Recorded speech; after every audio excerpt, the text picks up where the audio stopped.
Saa moja dakika 24 zinakatika ndani ya Radio Maisha, Radio zaidi ya video. Good morning once again, ikiwa ni Maisha asubuhi ya Okumu na Sakali, na kama nilivyosema awali, msomaji wetu wa habari ya asubuhi ya leo ni kaka Erastus Kibon. Kaka kwema eh? Mungu anasaidia. Mungu anasaidia sana. Iki kijibaridi cha Nairobi ndugu yangu akija kukushawishi upate jiko mwanangu. Bado sana. Unajua anasema don't use this temporary situation. Yeah. To make a permanent solution. To make a permanent decision. And I told you one thing, Okumu. Sijui kama ulinielewa. Nilikuambia kwamba anytime unamuuliza Kibon swali na anaamua kujibu kwa Kiingereza, that is a serious matter. Any day ukimuuliza anything alafu unasikia anakuambia first and foremost I want to categorically state, mwambie is okay. Yeah, I'm sorry. It's okay. Kwa hivyo Kibon, umesema kwamba a temporary problem should not subject you to making a permanent ama a long lasting solution. Kabisa. Hapo utakuwa na kurupuka. Ndio. Wajua kwa sababu huja msimu wa kiangazi bwana. Na baridi huwa ni miezi miwili tu. Miezi miwili peke yake. Miezi mingine. Kwa hivyo siwezi kushawishika visivyo. Kwa hivyo kina dada wajipange. Wajipange vilivyo. Hauna nia. Sina. Na hutashawishika. Siwezi. Na hata hiyo siku ya kupiga kura hutakuwepo. That was a light note, my brother. Ndio tuko ndani ya News Extra this morning. Kikosi kimekamilika. Mimi naitwa Wycliffe Okumu, niko na Dalma Sakali ndugu yangu hapa, na tuko na msomaji wetu wa habari Erastus Kibon. Inapendeza. Ndugu zangu, nadhani kwamba asubuhi ya leo taarifa ambayo nilikuwa nimeitazama jana kwenye runinga yetu ya KTN News na ni taarifa ambayo pia nimeisoma asubuhi ya leo ndani ya gazeti letu la The Standard, ni kwamba ukiangalia katika muda wa miezi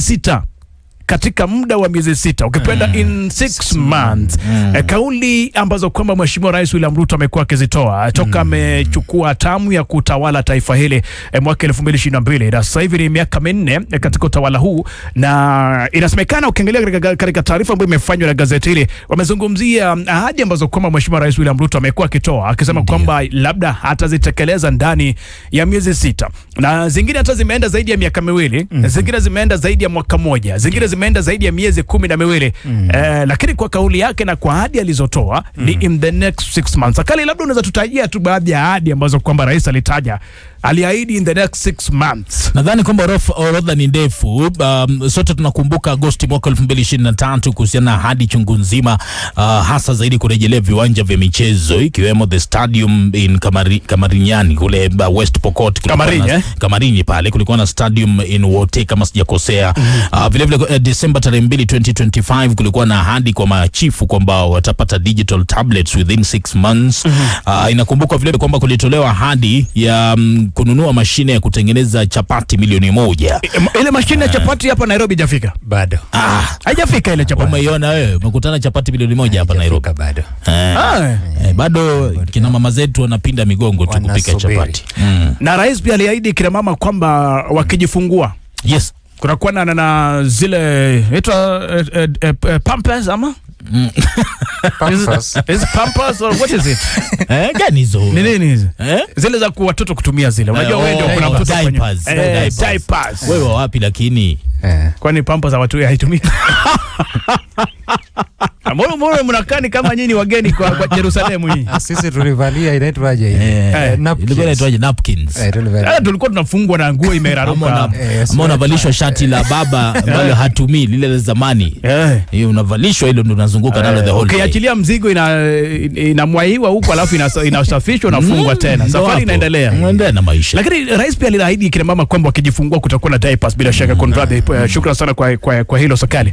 Na ni baadhi ya ahadi ambazo kwamba ukiangalia kulikuwa na mitungi ya gesi by the way at 300 bob.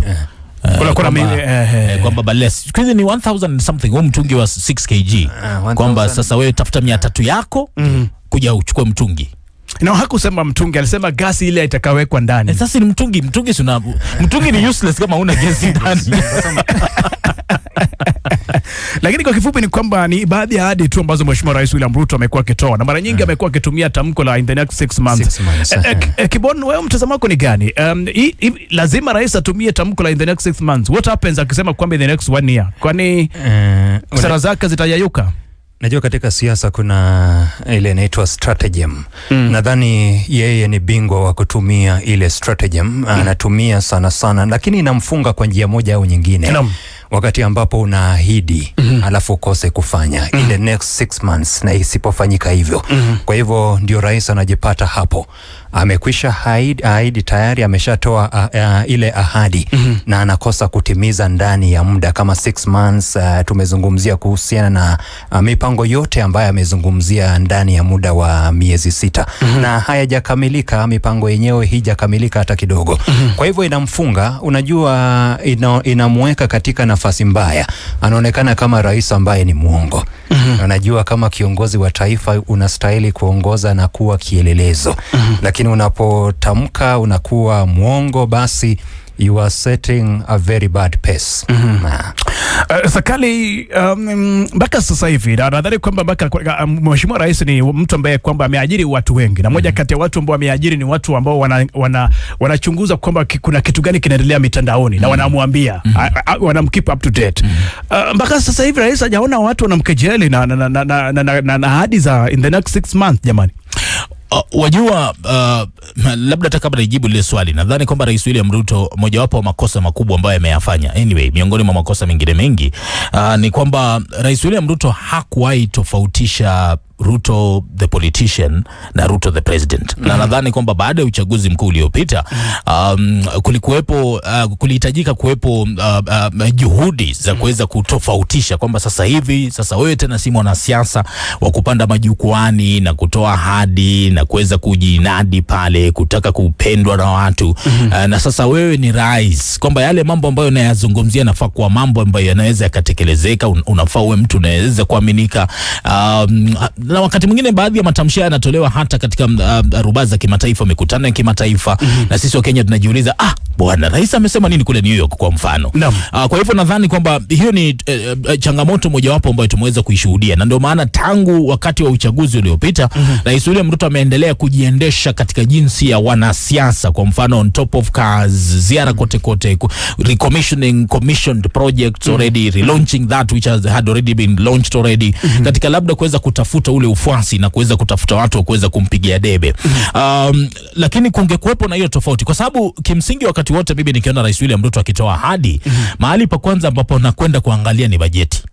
Any day nikisikia rais anasema kwamba 2 billion shillings sijui which road and whatever, jambo la kwanza ambalo najiuliza ni kwamba hizi pesa zimeweza kukadiriwa katika bajeti, kwa sababu taasisi ya bunge ndio ina wajibu wa kuweza kutengeneza bajeti na kuamua pesa gani zitakwenda katika mradi gani. Isipokuwa katika mifano ambayo labda anasema kutoka kwa mfuko wake, kwa mfano hafla za michango ya harambee, wakati rais anakuja na ahidi mradi na ni mradi wa mabilioni ya pesa na haupo katika bajeti, basi inamaanisha kwamba rais ni muongo. Nimeona Kibona akijaribu kusema ati anaonekana ni kama ni muongo. Umesema wewe kuna tashwishi la hilo neno kama nimeona the way jinsi anajaribu kulipaka mafuta. Ukweli ni kwamba wakati unatoa ahadi na ahadi ile haipo katika bajeti, na inakuwa kwamba hilo halitatekelezeka, na hata wewe ambao unatoa ahadi unajua kwamba haitafanyika, basi tukuiteje? Tukuite muongo. Nadhani kwamba hilo ndio jina ambalo tunafaa kutumia pale. Lakini nikimaliza labda kuweza kujibu swali lako, unajua wakati mwingine ukiamini kwamba you are the best, na ukiamini kwamba wewe ndio bora zaidi, ukiamini kwamba wewe you are always right, labda wewe unachokisema hakuna mtu mwingine anaweza akakisema kingine tofauti, wakati mwingine inakuwa ni vigumu kuweza hata kusikia sauti za ukosoaji, kwa sababu ya labda kule kujiamini sana, wanasema overconfidence. Wakati mwingine na kuweka katika nafasi ambayo hukumu anajaribu kusema hapa mahali unaenda ni pabovu, lakini kwa sababu ya ile overconfidence na unajihisi kwamba labda wewe ndio bora zaidi na una ile dhana ya mtadu, basi wakati mwingine inakuwa ni vigumu sana kuweza kusikia hata ule ukosoaji na zile shutuma katika mitandao ya kijamii na kwingineko. Bila shaka Kibona, kuna jambo la kuasha au unataka kutoa neno kama nadhani kwamba ndugu zangu, mgala muwe haki yake mpe. Kuna baadhi baadhi ya ahadi ambazo kwamba Mheshimiwa Rais William Ruto aliweza kutoa na amezitekeleza serikali na Kibona. Kuna baadhi ya ahadi kweli aliziahidi na akazitekeleza.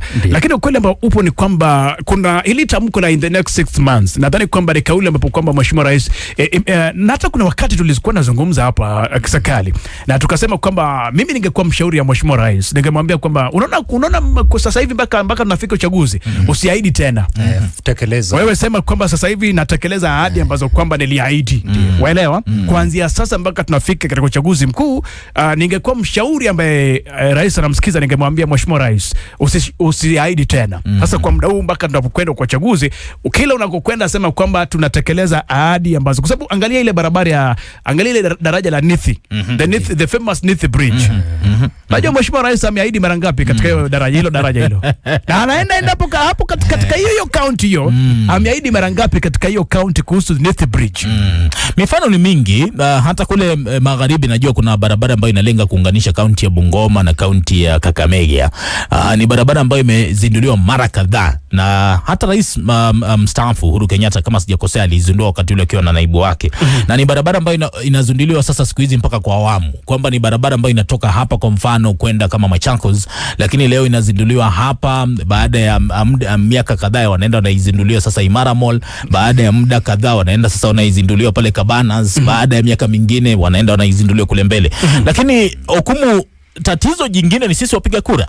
Mwisho siku tatizo jingine ni sisi wapiga kura, kwa sababu hatuja wawajibisha viongozi wetu na ahadi ambazo wanazitoa. Hatuja jitokeza kimasomaso kuweza kusema kwamba hukumu, wakati ulikuwa unawania ugavana, usiseme rais hata peke yake, wakati ulikuwa unawania ugavana katika uchaguzi mkuu uliopita, ahadi ulizotuahidi ndio hizi tunazo. Bila shaka sahau ahadi ya kwanza ilikuwa hii, umefikia wapi? Ya pili, ya tatu, ya nne, ya tano na kadhalika. La kwanza, la pili, wakati hizi ahadi zinatolewa, sisi ndio tunapiga makofi. Sisi ndio tupo katika ile mikutano, unapiga makofi vizuri, na unajua vizuri kwamba chochote kinachoahidiwa na rais ambacho hakipo katika bajeti, it's impossible kuweza kutekeleza. Kwa hivyo ni hadi tufikia hatua ya kuwa na hasira za kutosha, ghadhabu za kutosha, kuweza kusema kwamba wewe ya ahadi yako, wakati mwingine hata tuwazomee viongozi, mimi naruhusu hilo. Mwambia tafadhali usiahidi. Unakumbuka uongo. Exactly. Kwamba usiahidi. Tunashukuru kwa yale umeleta leo. Achia hapo, tunashukuru. Kibona la kutia muhuri labda. Nitasema kwamba unajua ahadi zimetosha. Rais William Ruto nadhani ahadi zimetosha, tutekeleze zile ambazo tumeahidi. Sijui kuna ulazima gani ya hizi promises. Bila shaka sidhani kama tunataka makofi. Si vizuri, si lazima tupigiwe makofi. Najua labda tunasema ndio tupigiwe makofi na sio lazima. Sio lazima ndugu yangu, napenda sana. It's not a must. Bila shaka sio lazima. Na wewe msikilizaji ambaye unatutegea sasa hivi kutoka kaunti zote 47, pia unaweza tuambia kwamba kama alivyosema serikali kwamba si hata rais peke yake, hata magavana wako na hizo tabia. Pia unaweza tuambia kwenye jumbe mfupi 22277 maisha asubuhi, utuambie kwamba wewe ni gavana wako aliahidi kitu gani ambacho kimebaki mwaka mmoja tuelekea uchaguzini hajakitekeleza, na ungependa kumkumbusha.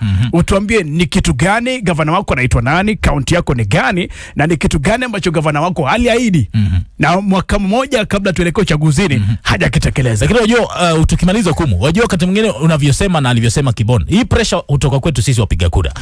Wakati mimi nawania kiti, kwa mfano tuseme nawania kiti cha ubunge Ikolomani na Kibona ndio mpinzani wangu, na nahisi kwamba Kibona amekuja na kishindo sana. Sasa wakati mwingine nakuwa kwamba Kibona anakuja anaahidi kwamba madarasa yote ya shule za msingi atahakisha kwamba ni permanent. Sasa ili niweze kushinda hiyo ahadi, mimi nakuja nasema wachana na shule za msingi, hata za upili zote takisha, ili hali sijajua bajeti itatoka wapi, lakini kwa sababu ya mashindano na kwa sababu wapiga kura wanasema huyu anaongea vizuri bwana, na pia anatoa kitu. Sasa kuna mambo mawili, anazungumza vizuri na pia anatoa kitu.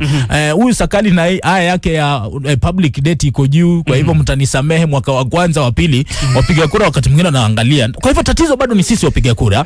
We want to cheer even when you know that you are being lied to. Bila shaka maisha asubuhi #32277. Hebu tuambie kaunti yako ni gani? Gavana wako anaitwa nani? Na ni ahadi gani ambayo gavana wako aliahidi mpaka sasa hivi mwaka mmoja tuelekea uchaguzini hajakitekeleza? Bila shaka talk to us this morning.